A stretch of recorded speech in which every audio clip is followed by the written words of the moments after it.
The topic of climate change has been a point of discussion and controversy for decades. On one side, countless individuals have committed their lives to environmental activism, striving to mitigate the planet's challenges while inspiring others to take meaningful action. Conversely, there are those who dispute the very existence of climate change, dismissing it as a hoax or minimizing the connection between human activity and the planet's warming trends. Climate change has also extended to the realm of cinema, with different genres such as animation, action thriller feature film, and documentary, which differ in things such as approach as well as production techniques. Using specific examples of The Lorax, The Day After Tomorrow, and Before the Flood, I will examine each of these films' strengths and weaknesses, as well as the effectiveness of audience, reach, behaviors, and attitudes in terms of environmental advocacy. The Lorax is a planetarianist story about the possibility of a greener, sustainable future. The 2012 musical animation film is based on Dr. Seuss's original children's book from 1971. Set in the artificial city of Thneedville, where nature has been replaced by plastic greenery, the movie follows a young boy named Ted who embarks on a journey to impress his crush Audrey by making her dream of seeing a real tree come true. His quest leads him to the Onceler, a reclusive old man who recounts the rise and fall of his once thriving business empire. Through flashbacks, the Onceler reveals how his greed and disregard for the environment led to the exploitation of a lush forest, the extinction of truffula trees, and the banishment of the Lorax, a grumpy yet wise guardian of the forest who speaks for the trees. The film expands upon the original book, offering more backstory and additional characters, while staying true to its core theme, which is the devastating consequence of unchecked industrialization and the importance of individual responsibility in protecting the planet. The Lorax inspires audiences to care for the natural world, underscoring Dr. Seuss's call to action stated by the Onceler at the end of the film. Unless someone like you cares a whole awful lot, nothing is going to get better. It's not.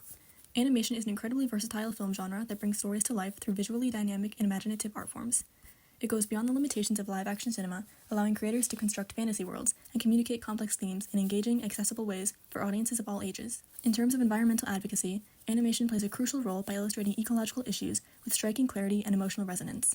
Through vibrant visuals and compelling narratives, animated films with a focus on climate simplify complex environmental challenges, inspire empathy for nature, and encourage audiences to reflect on their own roles in preserving the planet. The genre's universal appeal makes it a powerful tool for spreading awareness and fostering a culture of environmental stewardship across multiple generations. The Day After Tomorrow is a 2004 action thriller feature film that follows climatologist Jack Hall, who discovers that rapid climate change triggered by global warming is plunging the planet into a new ice age. When catastrophic weather events wreak havoc worldwide, including massive hurricanes, flooding, and snowstorms, Jack's son, Sam, becomes trapped in New York City. As temperatures plummet, Jack embarks on a life-threatening journey to rescue Sam and his friends, who are taking refuge in the New York Public Library. The action thriller genre is characterized by fast-paced narratives, intense physical stunts, high stakes, and suspenseful situations that keep audiences on the edge of their seats. These films often feature protagonists facing life-threatening challenges, dramatic confrontations, and a race against time, making them highly engaging and emotionally impactful.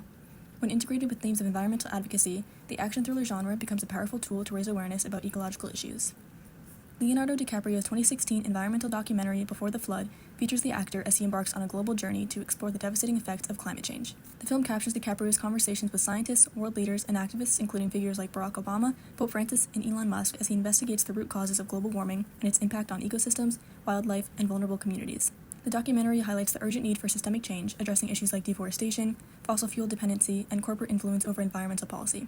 It also urges individuals and governments to reduce carbon footprints and transition to renewable energy. Documentary as a film genre is vital for environmental advocacy because it presents real-world issues with authenticity and depth, combining compelling storytelling with actual evidence. By exploring environmental challenges like climate change, pollution, and biodiversity loss, documentaries educate audiences, raise awareness, and inspire action. Their ability to showcase expert insights, first-hand accounts, and powerful visuals make them a persuasive tool for sparking dialogue and influencing public opinion. Documentaries often serve as catalysts for change, mobilizing communities and policymakers to address urgent ecological issues and adopt sustainable practices. Now that we have a basic understanding of each film genre, it's time to take a deep dive into their strengths and weaknesses, starting with the Lorax.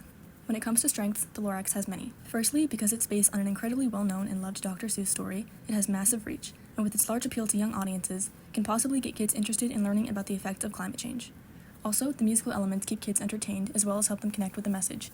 Zach Johnson says, "When I show scenes from the Lorax in class, I inevitably have students who sing along."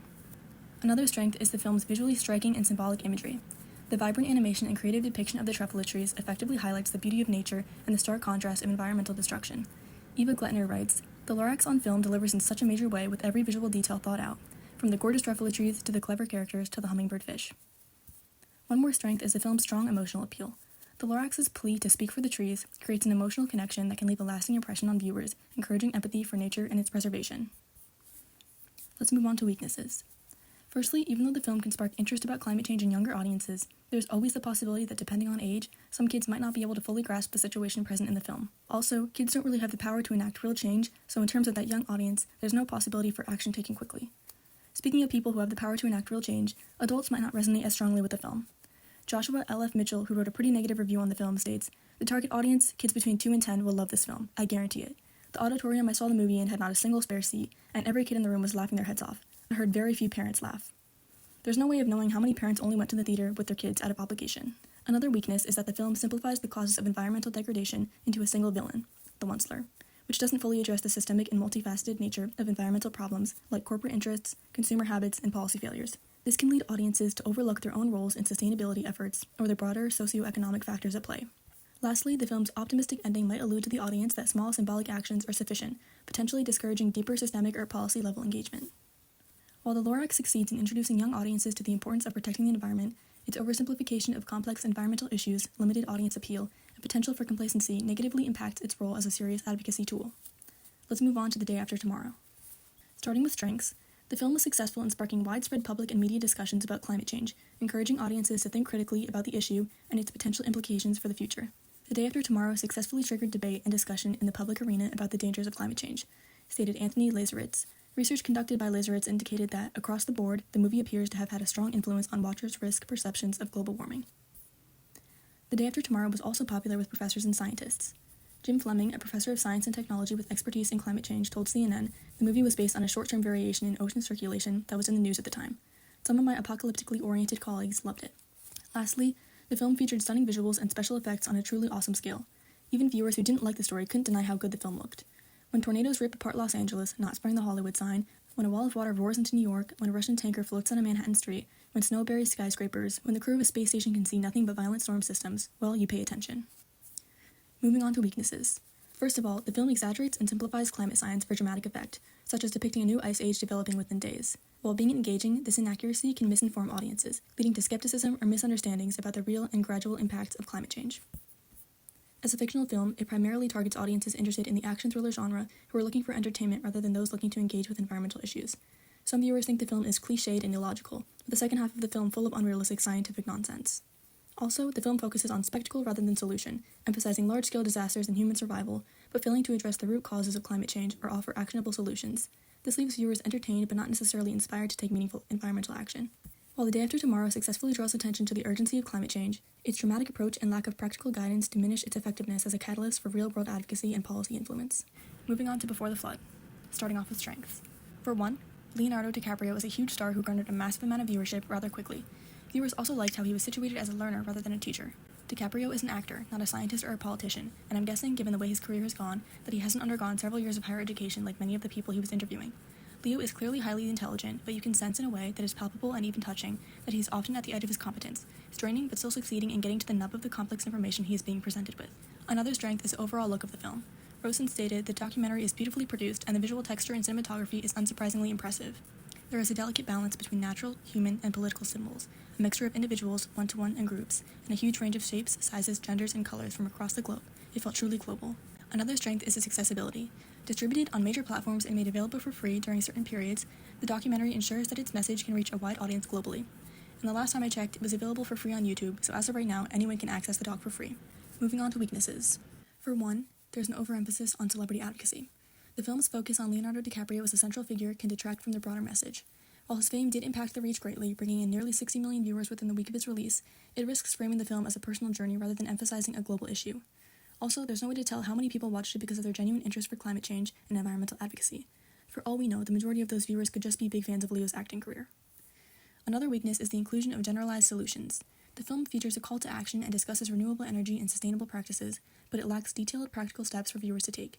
The recommendations may feel too broad, which can make the audience feel uncertain about how to contribute meaningfully to the cause. Another weakness is the limited engagement with opposing views, predominantly showcasing experts and leaders who agree on the urgency of climate action, offering little engagement with skeptics or diverse perspectives. This can alienate individuals resistant to environmental advocacy or create the impression of a one-sided narrative. Also, in 2016, Leonardo DiCaprio took a private jet from Cannes, France, to New York City to accept an award for his environmental activism. After that, he immediately returned to Europe on the same jet. Pretty ironic if you ask me. But hey, at least he decided to fly commercial for the 26th conference of the Party Summit in 2021. Despite the strengths in raising global awareness about climate change, Before the Flood could enhance its impact by addressing limitations present.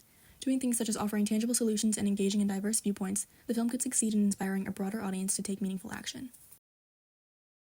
When considering the Lorax, The Day After Tomorrow, and Before the Flood as tools for environmental advocacy, the distinct genres of each film play a crucial role in shaping their strengths and limitations. That being said, I don't necessarily think that one genre or film is better than the other. The Lorax captures young audiences with its colorful storytelling and simple lesson about caring for the planet, but falters in addressing the complexity of environmental issues or providing practical solutions. The Day After Tomorrow uses stunning visuals and dramatic narratives to reach a broad audience and ignite conversations about climate change, but its scientific exaggerations and lack of actionable guidance diminish its long-term impact. Before the Flood offers a grounded and informative exploration of climate change, backed by expert voices and real-world examples, but its reliance on celebrity advocacy and broad messaging may limit its reach to skeptics or policy influencers. Together, these films demonstrate the diverse ways media can engage with environmental advocacy, from raising awareness to sparking dialogue. However, the most effective advocacy combines emotional resonance, scientific accuracy, and clear calls to action, which remain areas for growth in all three productions. By learning from their strengths and addressing their shortcomings, future works can further mobilize audiences and drive meaningful change in the fight for a sustainable future.